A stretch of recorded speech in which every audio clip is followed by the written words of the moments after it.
Well,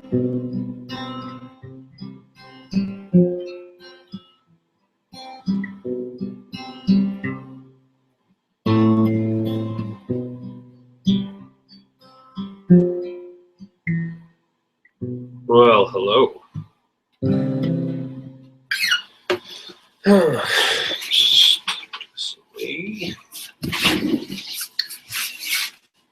Well, good evening, everybody. I'm glad y'all can make it. I just thought I'd give maybe a minute or two to get everybody in here. I know we're piling in. I'm glad you guys could take the time out of your guys' schedule here tonight to join me. Talk a little bit about what I went through today. I talked a little bit earlier on the live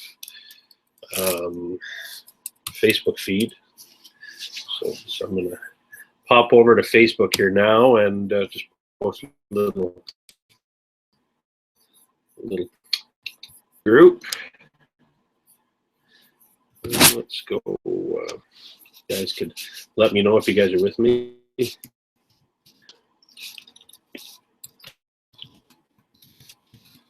Tonight. Who's with me tonight on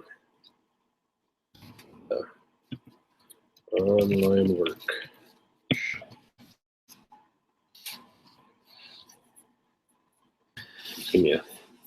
Let me know you're there. I know this the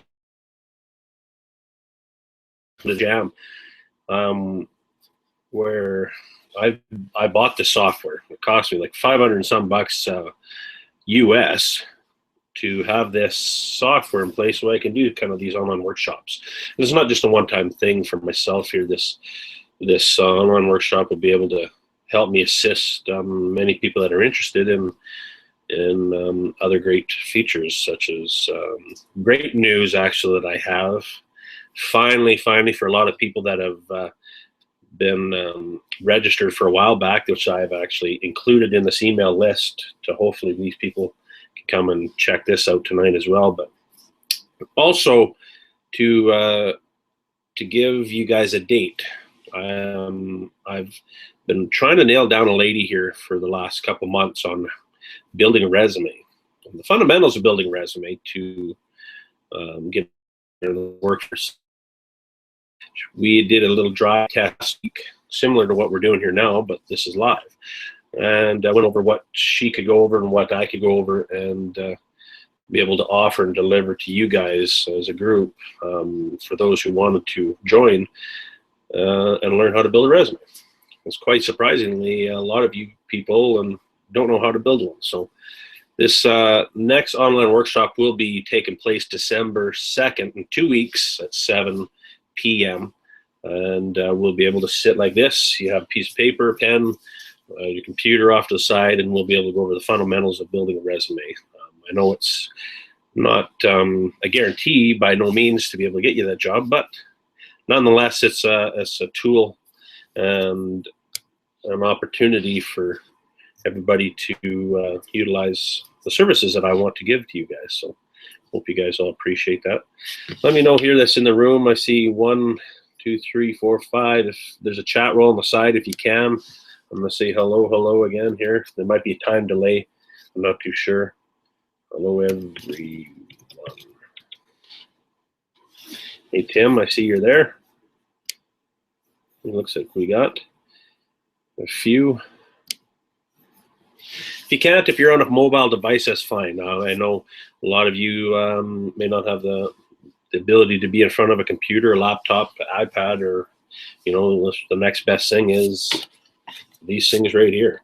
So I've sat there and listened to quite a few seminars and such online through my phone. I'm not able to chat, but it'd be great if I did have some participation in this group or in this conversation, because this here will help everybody get their. I was able to join 25 other individuals in a roundtable discussion with a few MPs here, and it was quite beneficial to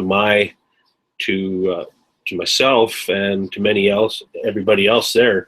But I thought it shouldn't stop there, the conversation, because my views and representation of of so many that I have in the group are not necessarily everybody's views and opinions. So I wanted to take this conversation further, and I gave them this link.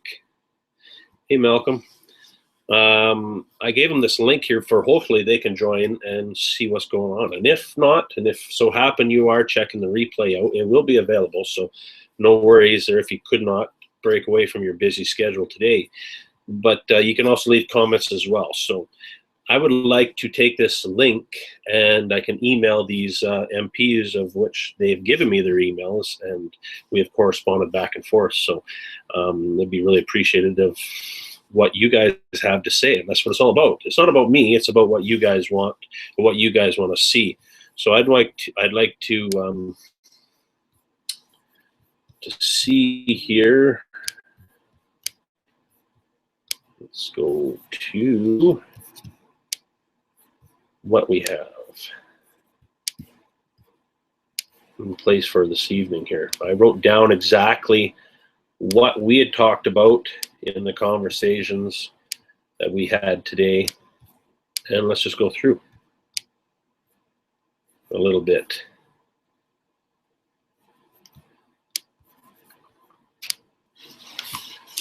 Give me a second here, guys. How many people are here with you? Can you get access? I see Malcolm's on here, Timothy's on here. We got 59% of people attended here already. One request. Invite to speaker, George. Invite as a speaker. Awesome, guys. Really like to hear from all of you here.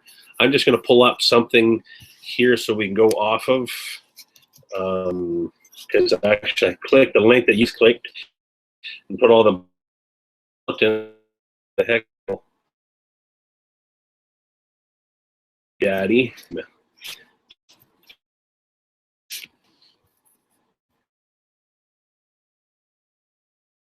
Nice sound wise, that'd be really beneficial to be able to help me continue these workshops and hangouts that we're having, discussions in the future, so I know where to base my voice to be louder or smaller.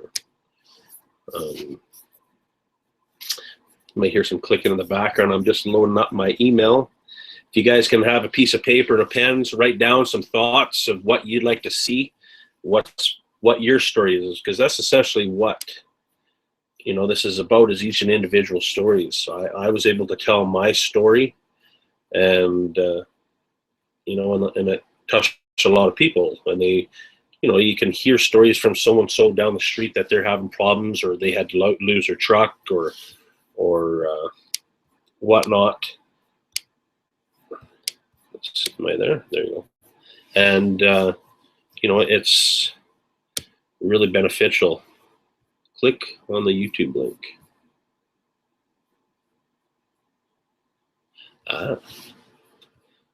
Hey, Richard. So let's see here.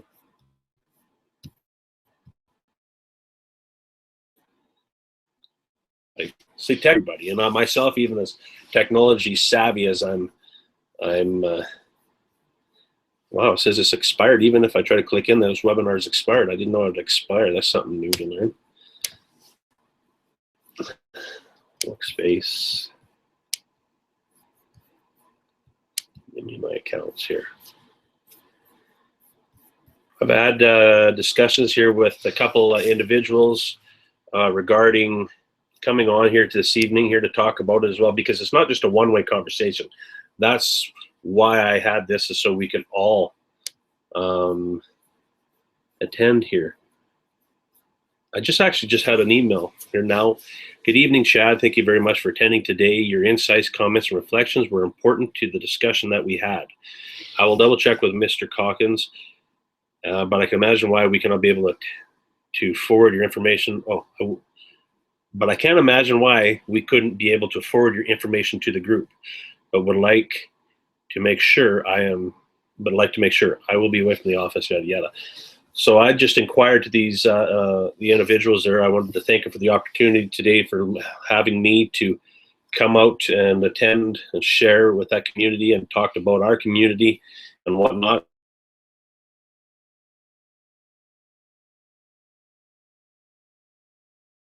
I was talking to so many people that didn't get a chance to get their info, and I'd like to get their organizations and see what they're about, and see if they'd be willing to jump on with Oilfield Dads in any way to help spread their cause as far as services and tools that everyday people are trying to get and acquire. So one of the main topics here we can discuss here is the discussion on Alberta's economy, what went wrong, and how did we get to where we are today. So we can start off with that. This copy it. Let's go to the Google Hangout here, and I'll put this down there. Boom. Discussion on Alberta's economy. What went wrong? Well, we can sit here and blame the new government that came in, but as a lot of us may think as well, but they didn't control the oil collapse, but they sure didn't help with the job creations. There's many frustrations in my end. I've tried to stay very nonpartisan in a lot of places with and who I'm not with, but I'm pretty sure you can read between the lines that I'm very not for our current government right at this moment. So I really appreciate everybody's input on here. Obviously, we want to create the conversation to be very, very positive looking, not very much negative, and kick them out, and which we all can do in 2019. But how did we get to where we are today? Well, I can let you know a little bit of my story to start off here to get us going. That I've been in the industry, oil field dad myself, before we were in the oil field. I grew up in the 80s where we had that little recession. It was a pretty good recession where Trudeau Sr. was in power, and then throughout high school getting in the oil field and making my way up into a supervisory role, pipeline facility project management positions. I did in 2008 fall back on that recession. I had put 6 months put away in the bank because 60 to 90 days worth because of breakup, and I was able to put 6 months away in 2008. And when I come back from a little vacation at the end of 2008, 2009 started, I was off 6 months, and I thought, well, what am I going to do? There's many times where you're always working, and you figured, you're working so much that you can't afford to take the time off to go upgrade or go take a course that you really wanted to or could help you. You're wondering why these people that are coming in the industry that are making more than yourself, because they have the tickets and you don't. You just didn't find that time to take off. And I always thought myself that I could never afford to take the time off to get these tickets, because you're either missing out on a bunch of money being made or you couldn't be able to afford to live. Well, quite frankly, in 2000, find a way to live and forced to live off what you had, right? So I was able to utilize government grants. I applied through some government grants to be able to get funding to go to school in Red Deer. When I sent away all my bills, what I had, and I got approved for funding, and I come back, I had that I think it was $7,400. And I was pretty surprised. Wow, this doesn't cover all my bills per month, but I think we might be able to do it. But then I found out that was for 2 months. I'm like, oh, that's quite the pill to swallow. If you look at your mortgage payments and truck payments and that stuff, it eats it up right quick. So, my wife had to do some part-time jobs, and myself included here, just to make it through and living off her savings. So, long story short, we made it through the recession of 08-09 and didn't lose anything. Now, as me being obviously now my second, as a veteran, I should say, of the economic downturn, we were all right back to work, right? And it was hard for the next 5 years. And for many of us, we had to catch up on the money that we spent are put away. So, and I didn't want to have that situation happen again. So I ended up doing the big catch up, and then in between taking some time to family and money, things that maybe we all should have never spent it on. But at the time, things are going good, like we all have. So you tend to treat yourself a little bit better than sometimes not of. Splurge on, I used to get coffees every morning from Tim Hortons. I don't go to Tim Hortons anymore. We make our own coffee. Stuff like that. You trim the fat. You don't need the cable. You don't need all these other stuff. So we all learned how to trim the fat in many different cases. But when 2014 come around, I had quite a considerable amount of money put away. And I figured it was enough to pay my taxes and enough to get me through at least a year's worth this time if I spent wisely. And lo and behold, in January of 15, the crash happened, and I was currently employed through, well, yeah, exactly. The price of oil was a big one. That crashed, and and I was forced to take some time off, and I talked about over the last 5 years before, I made quite a good chunk of change, and I was always striving at the last year end to look at how many more days do I got to work to increase my last one, right? But in turn, I was spending more time away from my family, 333 days in 2014. So when January come around to 15, and I was told, we're putting it on the shelf till third quarter, I wasn't too sad about it, because I thought, okay, I guess this is another 6 months turn down or recession. I can make her through. I was able to fall back this time on my ticket, pipe fitting ticket, to go do a shutdown, which was great. And my wife had our latest child here in March. We had my boy in 2009, so she said she's never getting pregnant again, because. So I apologize for everybody out there. But all joking aside, it's been 2015. I was able to work a few months from, I think it was about April, May, and June, and then I took the summer off. And what better way to enjoy the summer off and doing things you want to do without having to rush to go back to work.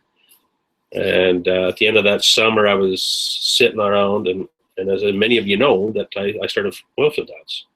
I was wondering, and I thought this recession is a little bit different than the last one. It felt a little bit longer, and I started reaching out to people. And lo and behold, a lot of people like you guys have gone through the same stuff that I was, as far as, no work, some stresses. A lot of people came in the industry late and was cashing in on some good money here that haven't been through the recession of the first one. And now they're feeling the pinch and didn't have enough put away. So a lot of people are losing things and making some tough decisions on what they had to keep and what they had to let go. And myself, I was in a little position to weather that storm a bit, but also think of how I can give back to you guys as a community, and not just created another Facebook group where it's just useless memes and negative postings everywhere. Because quite frankly, I don't like to look at Facebook half the time now anyways, when you see all this negative stuff on your news feeds. I'd rather come in and see positive things that people posting in our group of finally getting back to work. Yes, we have some trials in our group where people are really, I mean, in the past 30 of these corrections are predictable. Exactly. And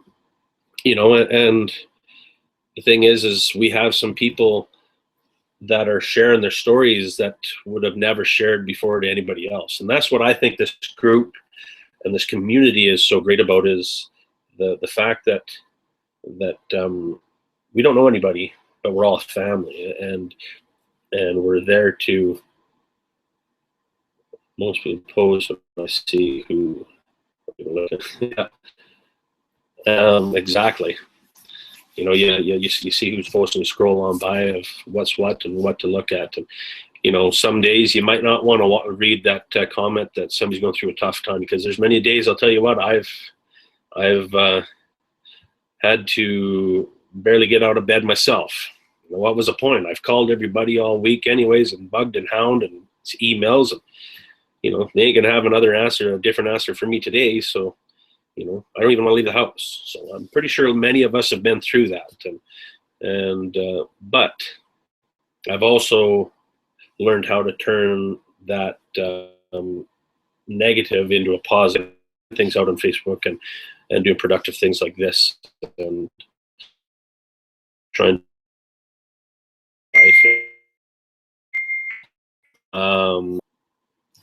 so anyways, that's where I'm at. I hopefully I didn't ramble on too much with you guys, but I wanted to share a little bit about my life and where I came to. I here in the media, as many as you see, I might have been, for many of you don't know me, on the news. And I really pushed myself last year. It wasn't that they were attacking them and showing a light to the situation and handled. And last year in Sylvan Lake here, it cost me quite a bit of money, but it wasn't about costing me money. It was about connecting with everybody out there. I had the money to help people. We raised money here last year for people in need for Christmases, and I know that was a talk here today in this discussion was, the food banks here up, the Christmas Bureau. They're scared if they'll be able to handle the influx of people this year, because this is going on 2 years. And it's pretty scary. I know over the past that I've been able to donate to, and I've had to take from the food bank once, and I've had to take from the Christmas Bureau once. And as hard as seen, the reality is that you exceed more than what you're bringing in sometimes. Decisions, but we've made it through and been able to help other people and process it. Just like Malcolm here posting the job postings here. Every little bit helps. And what I've tried to instill in the group as well is I don't mind the job postings in the group, but they're going to be, if you're going to help somebody, you're going to be more direct. If you're the one that's doing the hiring, or if you know of a friend that's doing the hiring, but if you're posting third parties and stuff that, yes, they may have helped an avenue for a person, but you get a lot of redirects from them. And I've spent hours trying to fill out CV forms from different places and that to find out that the job's been taken months ago, right? So they're really not too much current, but they are a great, helpful resource, because you might just pop on there and find something that's for you. So appreciate. To get back on topic here, that's what went wrong, is obviously the oil prices went down. And how did we get to where we are today? Well, we're Generation X, I think, is ours, where I wanted to give my children what I didn't have when I was growing up, and so forth and so on. So we get to where we're at by overspending, obviously, by living. Many people may say by living not within our means, but by mismanaging our money. We can, the more money you make, the more you spend, right? Your bills are for what you make. So no matter if you have a slow income to a higher income, you're always going to have that same amount of extra money, if not. But it comes to the downturns, that's when you got to start making tough decisions. So, or maybe not learning how to manage your money properly, because I'll tell you what, am I the best to handle the financial situations of my family? Probably not. There's many stupid purchases that I've made over the years that probably you look back at, I wish I wouldn't have done that. Same with my wife, maybe she's not too confident in handling all the finances herself. But then you start looking at, why would you give your information to somebody you don't know that thinks they can handle your situation? It goes from us learning through high school and not getting taught. All that stuff so properly, and there's some people out there. My mother-in-law, she's really great with money. She raised a family with a sick husband off a teacher's wage, and the money that I've made compared to what she's made and make you sick. But she's doing quite well. So there's some conundrums there that I get to learn myself and how to better my future and move forward, because as we all know, this is a feast or famine. Chickens today, feathers tomorrow. And what you want to be able to do is learn to adapt to change, learn to increase your skills, learn to stay relevant in the marketplace here.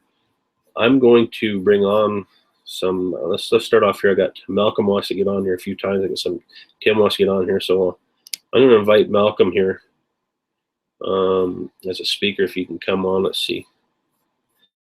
Let me know. Malcolm, are you here with me? Did you get a link?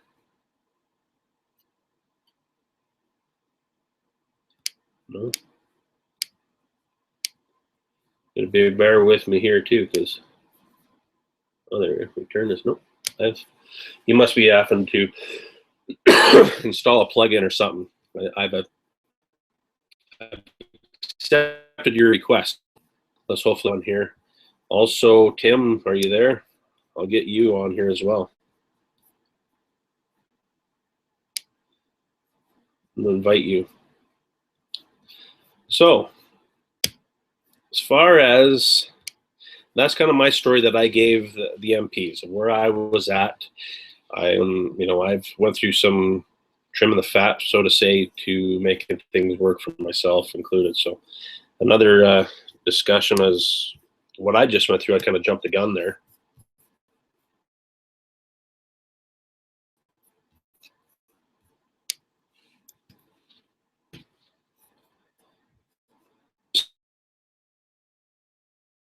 So I've showed you my experience, and I'm going to give you guys here an opportunity to share your story of what's going on. So Tim and Mysterio, is this you, Malcolm?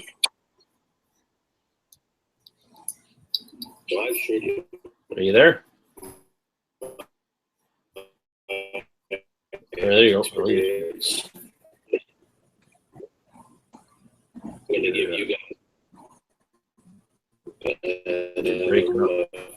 an opportunity to bring up what's going on. Jim, is this you, Malcolm? There's a delay. Hello? Go ahead.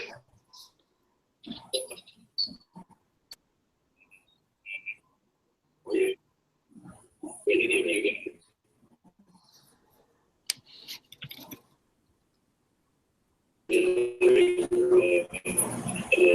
opportunity to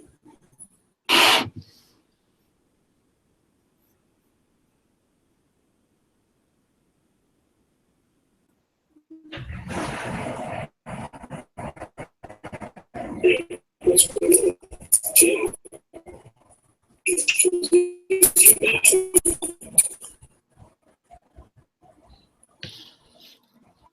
Can you hear me?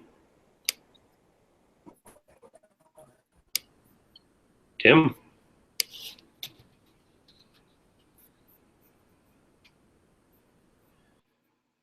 Are you there, Tim?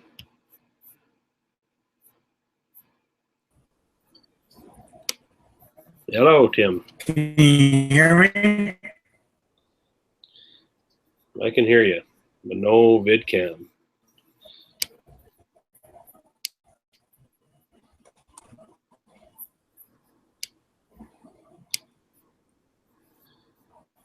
Great thing about technology. You're live.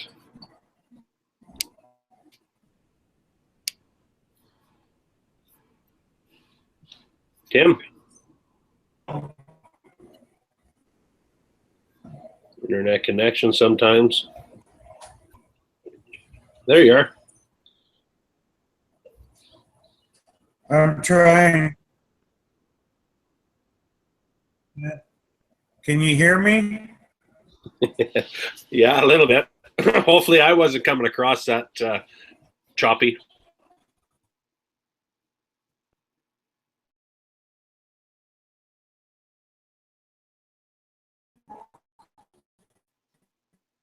No.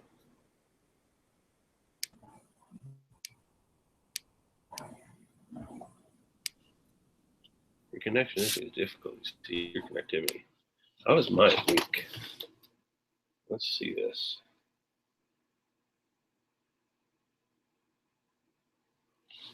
Are we there? Mechanical insulator. I'm going to try this.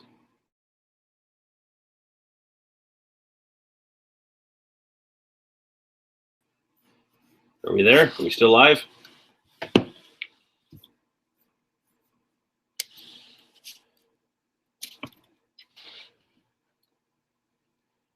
we there? Are we there? Talk to me.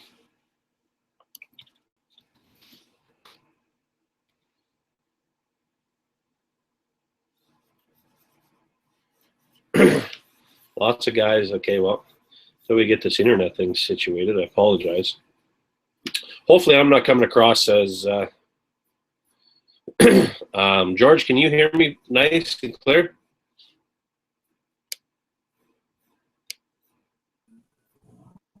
Hello. Hello. I can hear you now. Hi. Chad. Go ahead. Yeah. Yeah. Hey, all right. There we go. Progress. That's 2 thumbs up, bud. Yeah. Appreciate you coming aboard there, Tim. Like I say, a lot of us here have joined the group and sharing some stories, and I appreciate you coming on to give your take on things. So the floor is yours, my friend. Oh, thank you.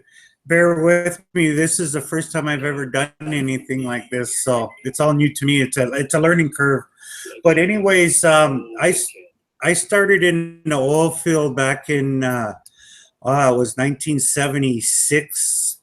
In Red Deer, I started with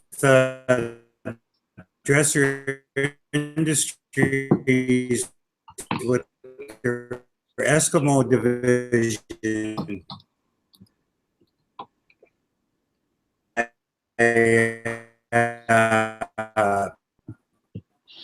I ran a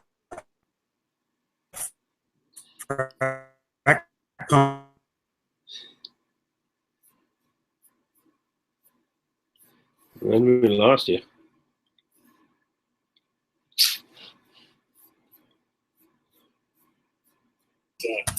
Choppy.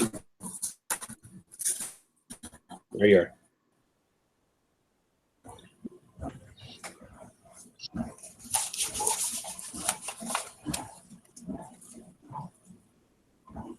Coming through clear now.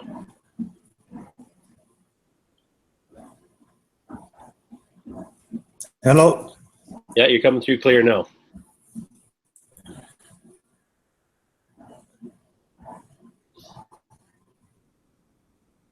Richard. Hello, Chad.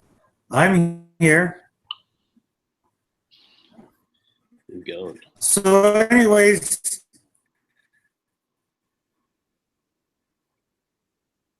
I worked in the oil field there with Bill when came into power.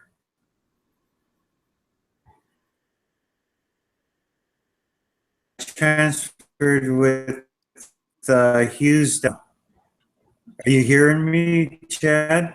Yeah. It's just breaking up a bit, but hopefully it'll get better. I'm trying. Hello, Kind hello. of like our government.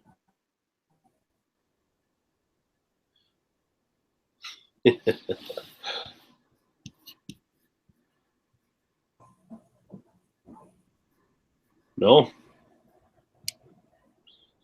Hello, I can hear somebody talking. Chad's lips aren't moving, so it must be something. It's a delay. It's my bandwidth, George? Jeez, I know. How's that? George, was I good here earlier? Obviously in the quite the delay in when I say something to somebody talking. Technology, hey?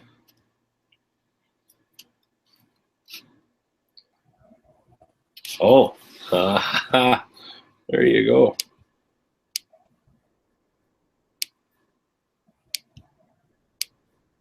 You know what? That is a damn good thing you said that. Anybody else out there that is, yeah, I closed Facebook. Yeah. I'm here sitting here running a few programs, and I didn't even take heed to. I can hear fine, good. I didn't even take heed to the own webinar's instructions of closing all these background applications. So, anyways, hopefully, let's try you out again, Tim. Are you there? I'm here. Boom. My bad. Go ahead. I can hear what I've said before. Okay, now it's gone.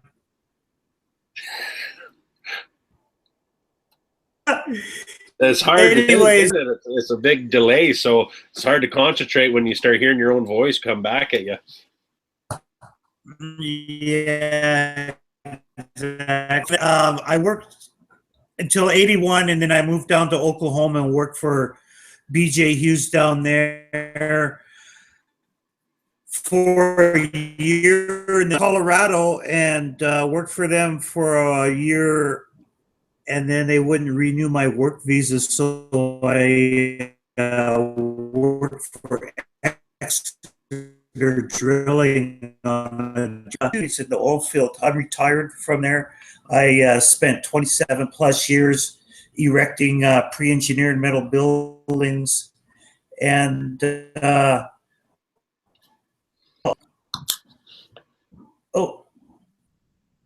it's so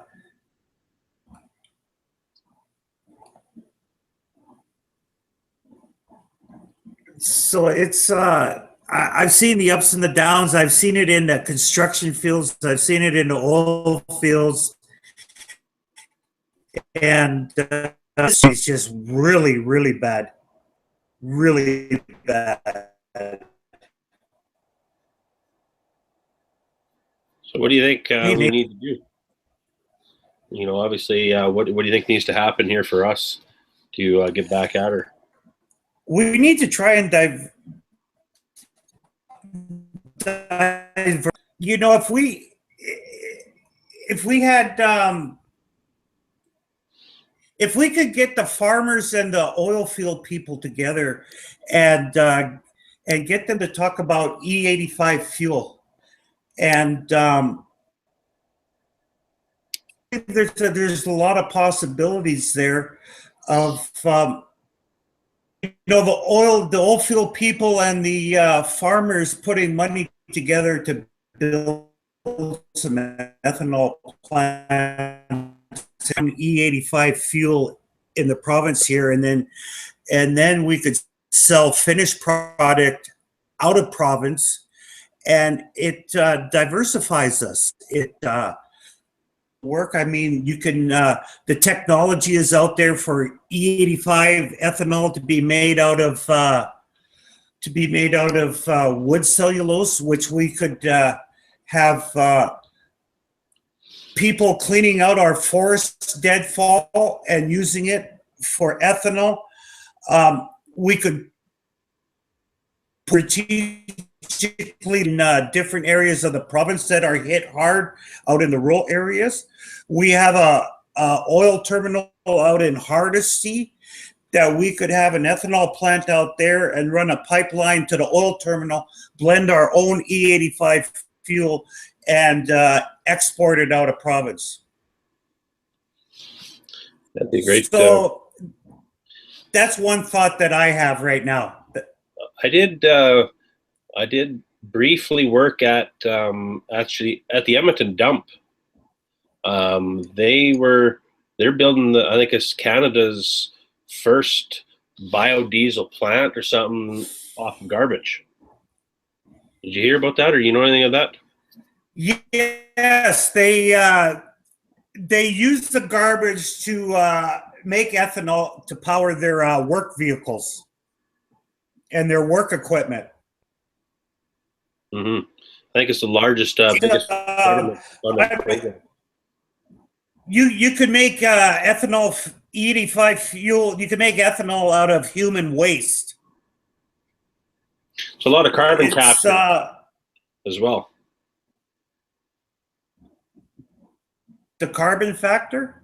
The carbon capture, like Saskatchewan is doing it right now. Obviously, they're Oh doing a lot of yeah, carbon. you've got your carbon capture. I mean, the technology is out there to capture the emissions and reuse that energy.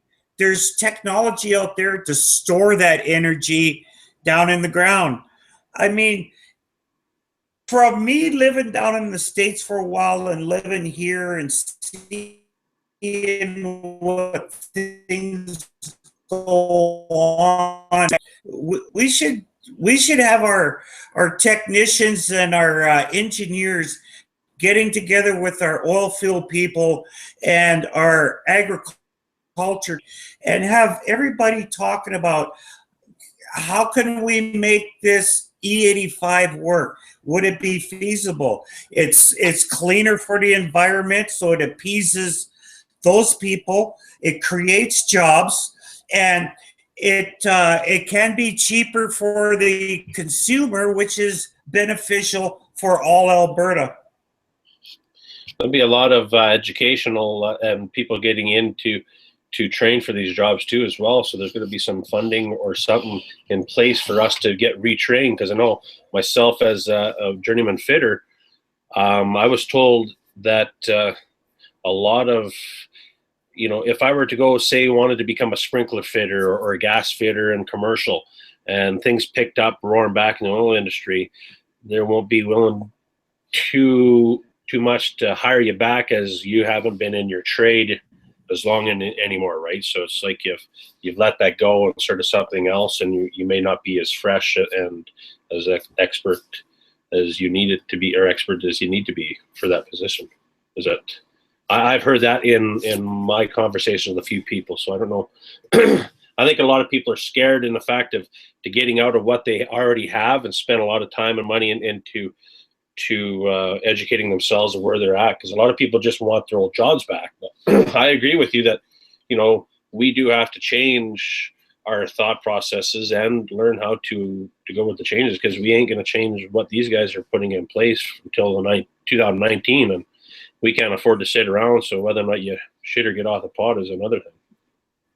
Well, exactly. But, if you're a pipe fitter, you're a pipe fitter. It's a pipe fitter on the oil field, on the oil line, or if you're a pipe fitter hooking up an oil line or an ethanol line to an oil line. Mm-hmm. You're pipe fitting. And if you have to, this is that we can approach things, and if there's enough interest in it, we could figure out ways to make it work. Oh, for sure. What do you think the government, as what they asked me, was what do you think the government can put in place right now to help individuals that are going through these times? I know in my response to that was, and I know there's something they can't enforce, but I thought, like I mentioned a little bit earlier, about we pay insurance on credit cards, we pay insurance on our house, we pay insurance on our vehicles, life insurance, health insurance, all these other insurances. Just I had to carry $5 million liability insurance and wellhead insurance just in case I back into a wellhead.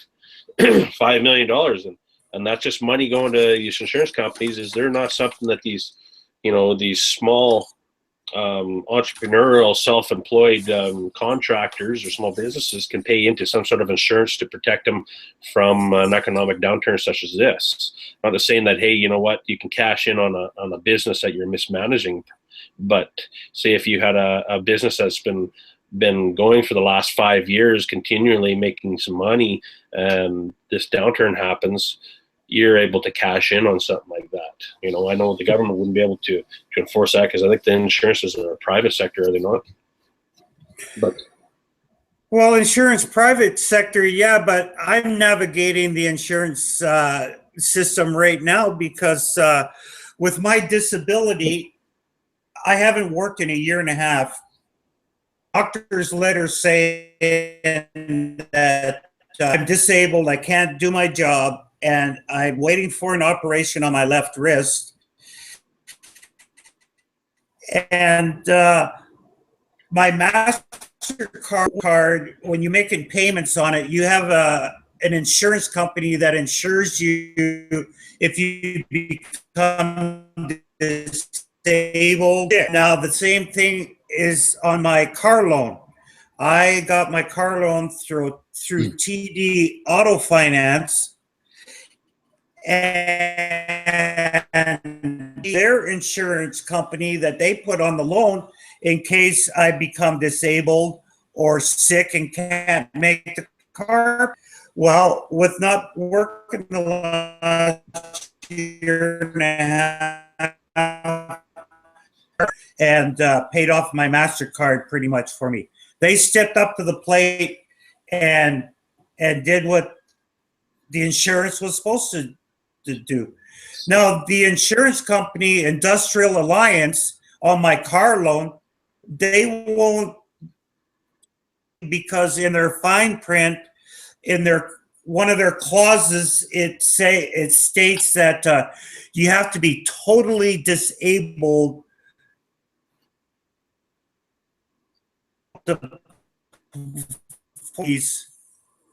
and they turned me down. So, you know, there's one insurance company. I live in Alberta, so one insurance company out of Ontario or Quebec covers my MasterCard. I gave them the same documentation. Gave Alliance out in Vancouver. They refused me. So now I'm taking. I mean, you know, these corporations are set up for their benefit. I've been in the healthcare system, and for half, I've been in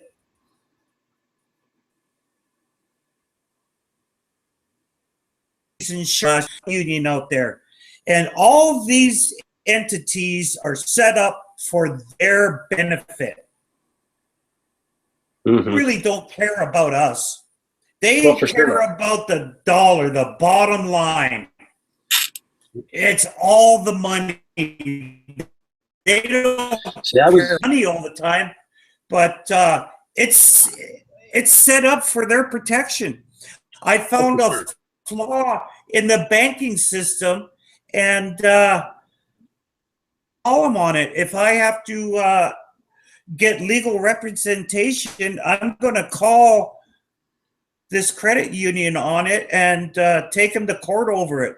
It's ridiculous, the amount of power that these corporations have. The thing is, too, though, Tim, is, you know, as frustrating as a lot of these stuff is, there's so many times I wish I could have taken people to court or corporation to court, but they got a lot more money than we do. So it's, you know, they can tie you up in litigations and on and on and on and on. So you ain't coming out on a winner on that. So what I did find out, too, was, and I think I did post it in the group a little while back, because I'm a contractor and I was paying through the BMO. I had a BMO MasterCard and I was paying insurances on it. And I was going through, obviously, the rough times everybody else. I'm thinking, well, you know what? We're paying into these insurances, but can't capitalize on any of them.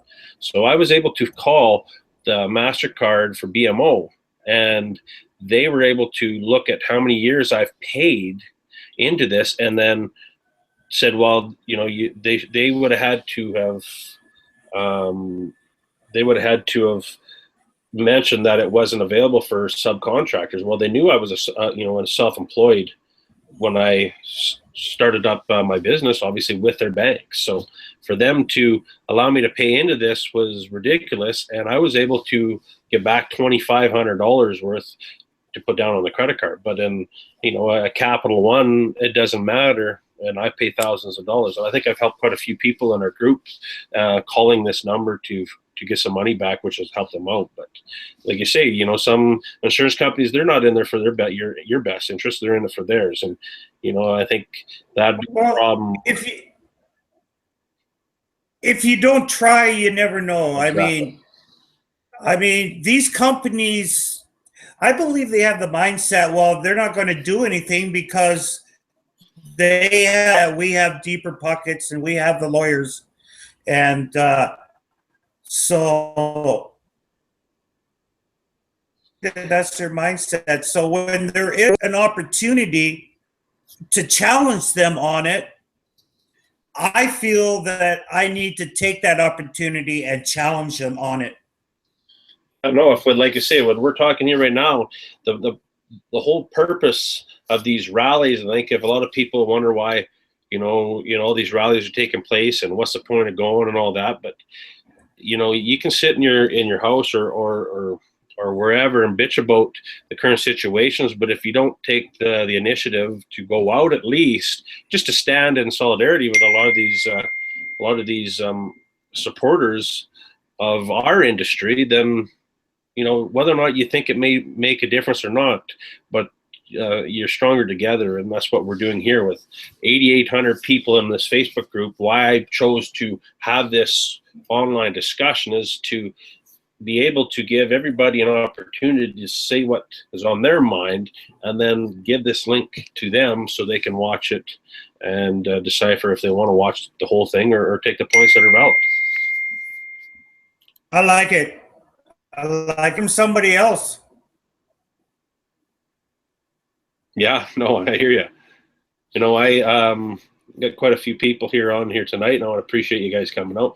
I know we are going to 51 minutes here. Like shit, we could talk all damn night. I don't know if anybody else wanted to come out. I know Malcolm wanted to. I don't know if he's still there or not. But I know our internet connection has gotten a lot better since I've closed a lot of things. So yeah. Here's, you know, one thing about the internet, right, and technology, no matter who you are, things still end up. Yeah, I closed a bunch of my windows too, and it worked out really good. You know, we take this stuff for granted, but I'm just trying to get in now to, you know, where they've talked about. This is the PC government, which I went to, are these MPs, and they're talking about Alberta.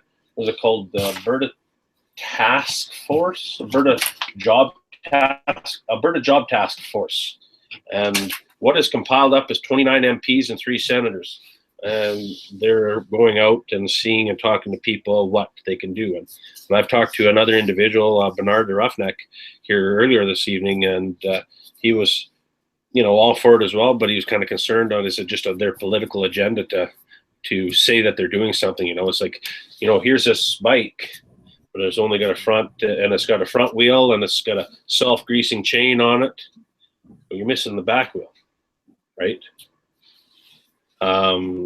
So that in turn, you know, they're trying to say they're helping you and giving you these great tools and resources, but they're missing vital points. You know, I think, and I touched with Bernard as well, is that, you know, these employers, say if you wanted to get trained in another position, the employers can pay for 1/3 of that training, and then the rest subsidized by the government. But a lot of these employers don't have that kind of money to be. Why would we train you when there's other people that have them kind of skills already? So that's where something that they can either eliminate and put in places that either government funded training programs where we can get trained for these new skills and jobs that are coming out. I know, I've always thought here too, why don't they want to plan this this carbon tax on everybody? I hear you, Richard. I'd love for you to come on and chat as well here. We'll have to get together on another webinar here down the road here a little bit and get some more feedback, because I know this is a conversation we could carry on for a while and talk and really get into.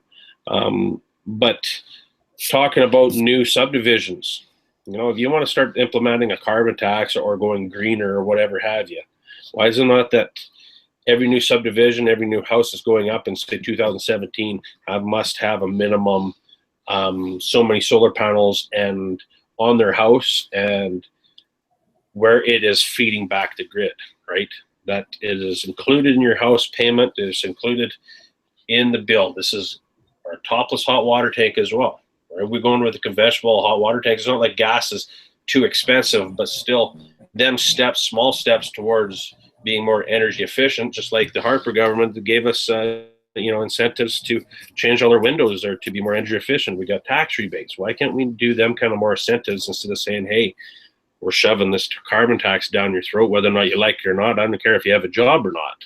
We are not going to stop carbon pollution or emissions. These companies and these facilities are going to get bigger, and we're not going to decrease our emissions. What you're going to see is on the cap and trade, you're going to see the offsetting carbons to taxation on carbon, and you're going to see carbon credits where these big corporations will be buying carbon credits. They'll be buying parts of the rainforest to offset their carbon footprint. So it's not helping the world reduce emissions. You're just doing shifting. It's a facade. It's all a facade.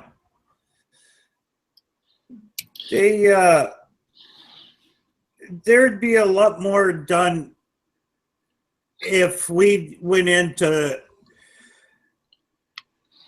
cleaner or getting technologies in there that cleaner scrubber technology, carbon recapture. I mean, we don't need to be closing down coal plants. We could be putting people to work and revamping these plants and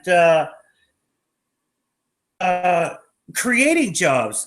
It's just like when you have the flare-off pits out on a well. They have their, and you see it all the time. Well, the technology is there and can get there to recapture that stuff, and they tax on it, and it's just totally wrong. It's economy. It's like they're doing this purpose jobs. They're a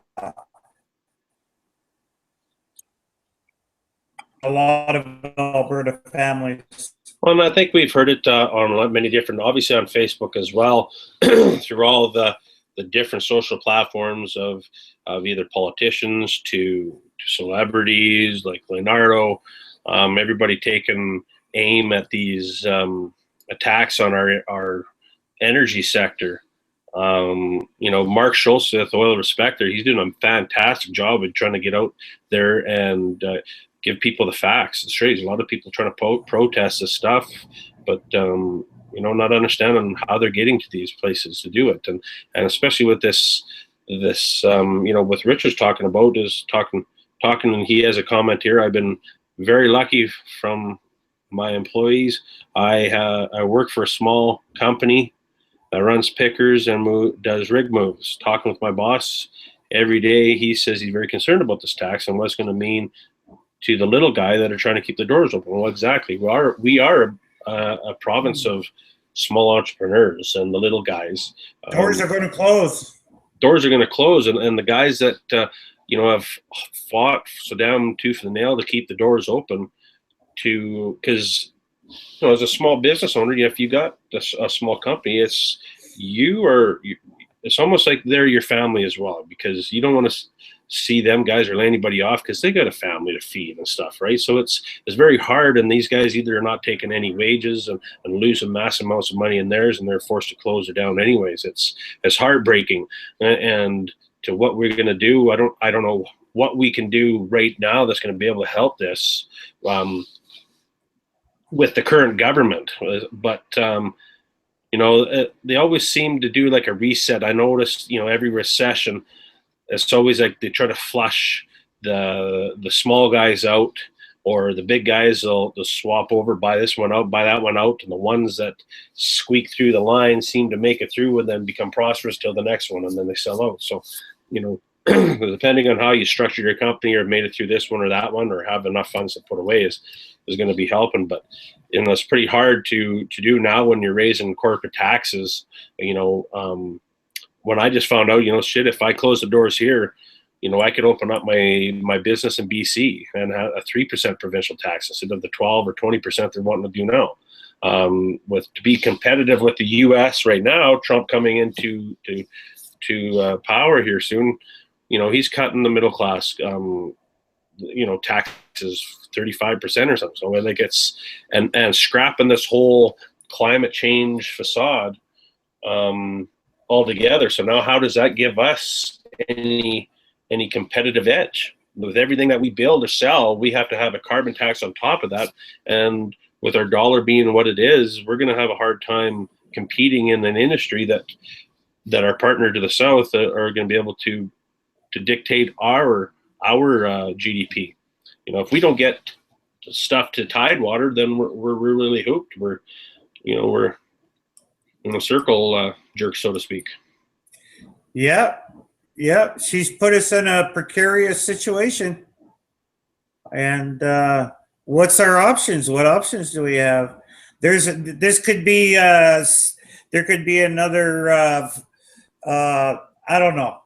There's answers, but there's no good answers. There's speculation and opinions what everybody would like to do. Why can't they let these referendums happen for, say, a carbon tax or because they're scared. Because they're scared. So I think if any government would want to listen and really for the people, you got to listen to what's going on. And I've followed the political standpoints down the states there, and a lot of people are upset because by popular vote, Hillary won, but by the electorals. Well, if we would have had something like that in Canada, it maybe be a little bit more, advantageous for us in the West, because we won't be able to, by the time the polls close in the East, they're already decided. By the time it gets out West, it's like we're just trying to find out how many MPs are going to have, or how many seats we're going to get, right? That's if we had some swing provinces where the Western provinces had a little more seats or power than the East because of population, I think we'd be able to have a truer definition of where a government would be. Well, that's just my opinion, but. Well, that's what I'm advocating for through Alberta Liberty is voting reform. If we had voting reform in this province, in this country, it would solve a lot of issues that we are facing right now.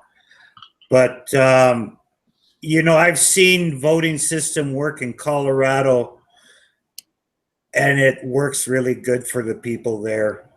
And, you think that we live in a democracy up here, but when you vote for one party every 4 years, that's not a true democracy. There is and there isn't. You got to understand, and I can see the shoe on the other foot too. As much as I don't like our current situation or our current government or whatever, and I got to look at it as positive as possible, is that it would take me probably about a year to figure out what the hell's going on in the province or the country if I were elected as a prime minister or even as a premier, to figure out what's been going on, who's been controlling which, and then have the people hounding you because you haven't done something or you have a few ideas that you want to change, that you're always going to have some backlash. So there's a very hard position for a lot of these members of parliament and politicians. You ever notice why they say, I promise, and they can't, I guarantee or anything, because, I promise to do my best is all anybody can say. And just like what you're saying, they smile and say it all work out. Well, that MP didn't say that. He was quite sympathetic with my story and what's been going on, because we do have a bigger voice here in oilfield ads compared to a lot of different groups out there, because where it's based on the real people with real situations. It's not just a meme war or let's post negative crap or stupid things. This is people's livelihoods and a way to connect. That's why social media is so powerful in so many stakes and instances that you can change the world, basically. Right now, what we're doing here is you've done something that you've never done, and I'm continuing to build my base, and the script has already been written, for sure it has. I have, and to go back to your question there, Kelly, earlier, I'm not too sure about the Keystone. I'm hoping that they will, but that's just another thing. Their pipelines are being built every day right now. They're being built every day. It's just the main ones that they're focused on, the Keystone and the XL and what's the other one that's going to Tide? The one that's going from Kitimat. There's another one there. There's so many of these bigger ones that need to get done, but the smaller ones will be feeding it. So I've been part of a lot of these regulatory processes, and part of in a way that I've had to wait for licenses. I've had to get environmentalists to come out and do an assessment on the areas, whether or not there's burrowing owls, there you go, the energy geese, yeah.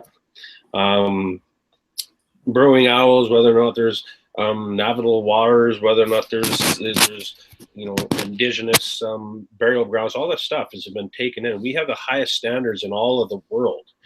I work down in Cuba, and they took the standards of Canada down there. So they wanted to be and put things in as the highest standard as what we do. So when everybody talks about the litigations and all these, sure, they approved it, but all this backpedaling on all these, whatever it is to keep us from going forward, it's paperwork is, I think it's just a stall. It's all there. It's just, you say this is a political thing as well. I know a lot of people are waiting for the government for the state's election to happen to see what was going to happen there, but also for this new year in the royalty review. Why did we think we punched so many holes here this last bit? Because a lot of people saying they're kind of got busy this last few quarters because they were out moving rigs and punching holes, but they're not completing them. You see right now there's a lot of well service companies are looking for hands now for the new year so they can start completing them and get some stuff going. Because now they didn't have to pay tax. That royalty review was set for this next year, and that's what happened, and that's what kind of really defaulted a lot of us in Alberta when NDP come into power, when they said they're going to do a royalty review, but postponed it for 6 months. So, it scared a lot of investments out of Alberta. And why would you invest into an economy when you're not certain of what the royalty reviews and everything else is, right? Does it seem the meat is? Well, I guess the meat, of course, for sure it is. Absolutely, for sure it is. CBC is are they not owned by the government? How many billions of dollars they give them? So of course they're going to pick and choose it, and that's where I'm kind of wary too on a lot of these media, things that I do. I want to make sure I'm videoing myself as well to get the whole story, so they're not changing what I've said or taking bits and parts to put against me. Bernard has been subject to that himself, where he said truly from his heart what was going on with the industry in Ottawa, and they tore him apart, man. It's just hard. This media, they can rip you up and throw you out if they wanted to. It's all how you take it, I guess, right? Haters are going to hate, but the reality is a lot of these people, they don't understand that without fossil fuels, you wouldn't have what you're doing. So there's a nice little meme that I really like is go and turn the people that are protesting, go turn their gas off on the side of the house in the middle of winter. So, yeah, exactly. Right? Exactly. How do you think that stuff comes to your house? We go out there in the cold to do that for you. But that gets into some other topics and stuff. But, Richard there, he's got some great, I appreciate you joining in here, and a lot of comments here. I really enjoy that. And Kelly and George and what else? We got Malcolm. I think he came and left there. His internet connection was lost, but we are up on the hour here. So I really appreciate you guys' time here. I don't want to take too much time because it can go on forever, right? So we can really have this conversation and go forward. I would like to, if you guys have opted in, I could do one every week, or and carry on what other issues that were going on. The whole purpose of this online workshop was to communicate and connect and network with each other. And as far as what we talk about, we could get totally derailed on one topic or another, but it's just I like it. You start talking, and that's the main thing. Yeah, exactly. No, I'd be up for another one. Yeah, whenever you want to do it. I appreciate that. I know this next week here, I would say I'm on the hunt here myself for a job and hopefully get something here, but I've got some promoting here to do of that resume building, and the lady here her name is Teresa. She will be with us next on the December 2nd. We'll do another one just like this. There's polls here. I think it's funny I didn't even put out here, but how many? I'll put one here. Watch. Boom. Start a poll. You guys see that? Yeah. So, I'll oops. Oh, not yet. I'll end that poll so nobody. Oh. I took it off. I took it off for now, but there's so many things that this cool platform will allow me to do. Yeah, no doubt. I like it. Shows chat roll, how many people in the group or in the room, how many people are viewing, polls, offers, and videos and whatnot. So it's a really cool platform. I paid a lot of money. Yeah, let's do it again. I appreciate you guys coming on. And the thing is I want everybody to take away from this is that yes, it can. It could sure be many hours of discussion. It consumes our lives at work, is it not? Is these discussions. So, and from around tables at home as well. What we want to take away from this as well is in mind for work, keeping our group for sure. Obviously, that's what, like I say, when I mentioned Kelly and a few other people, you got to look at where you're getting these sources of jobs as well. I myself and I think three other admins there, they go through these comments and posts as well. So, if it's indirectly, it's not going to help too much. If you just heard this may help somebody, chances are it's not. Chances are I've already seen it on Facebook 14 different times everywhere else. So I'm pretty sure a lot of people out there has it. But if you are somebody that knows somebody that needs somebody, that's fantastic. More direct help is better than indirect, and that's where I'm at. So I'm all for helping people and for educating. If you're out there, how many people, this is my last little burb here tonight, is how many people have paid to get a resume built but haven't got anything yet? Or how many people have paid and got this service, but the thing you got to understand about these services too, that they cannot guarantee that job either. So the only way, but what you're doing is the right step. You are investing into yourself. No matter if you paid $100, $300, $500, $1,000. Shit, I spent, closer to upwards of the $40,000 mark over the last year in network marketing and learning the skills and the tools, how to these softwares that I'm using to build oilfield ads to get this platform. And all this is out of my pocket.